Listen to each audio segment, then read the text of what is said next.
আজকে আপনাদের সাথে দারুণ একটি পিঠা শেয়ার করছি, আর সেটা হচ্ছে চালের গুঁড়ার চিপস। বাচ্চাদের জন্য স্বাস্থ্যকর উপায়ে এই চালের গুঁড়ার চিপসগুলো বানিয়ে 6 মাসের মতো সংরক্ষণ করতে পারেন। যখন দরকার হবে একটু ভেজে দিলে হয়ে যাবে, আর অনেক বেশি মচমচে হয়েছে খেতে। আজকে চালের গুঁড়ার চিপস বানানোর জন্য আমি এখানে 1 কাপ চালের গুঁড়া নিয়েছি, আর এটা ভেজা চালের গুঁড়া। তারপর স্বাদ মতো লবণ দিয়ে প্রথমে চালের গুঁড়াটার সাথে মিশিয়ে নিচ্ছি।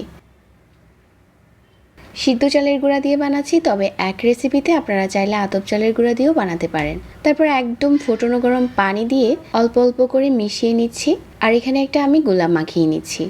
আর এই গোলাটা হবে একটু শক্ত টাইপের, যেমন আমরা নকশি পিঠা বানাতে গোলা তৈরি করে থাকি, ঠিক ওরকম।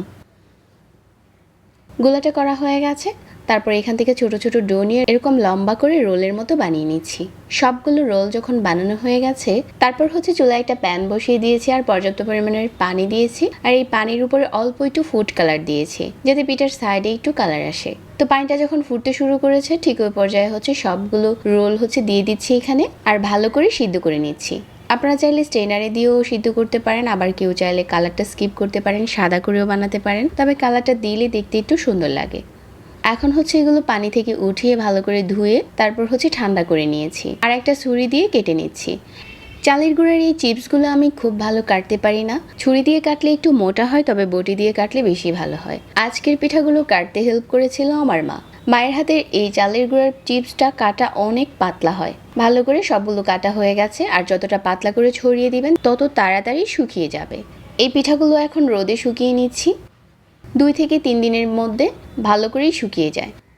2 দিন রোদ্রে দিলে এগুলো ভেজে খাওয়া যায়, আর 6 মাসের মতো ভালোও থাকে। যে কোনো কৌটোতে ভরে রেখে দিতে পারেন 6 মাস। যখন দরকার হবে অল্প কিছু নিয়ে ফ্রাই করলেই দেখা যাবে যে অনেকগুলো হয়ে গেছে। আজকের এই চিপস পিঠাগুলো আমি তেলে ভেজে শেয়ার করছি। একদম গরম তেলের উপরে অল্প কিছু পিঠা দিয়ে দিচ্ছি, আর ফুলে দেখা যাচ্ছে যে পুরোটা প্যানই ভরে গেছে। এখন তেল ঝরিয়ে উঠিয়ে নিচ্ছি। এভাবে করে পিঠাগুলো ভেজেও সংরক্ষণ করতে পারবেন, সপ্তাহখানেকের মতো মচমচে থাকে।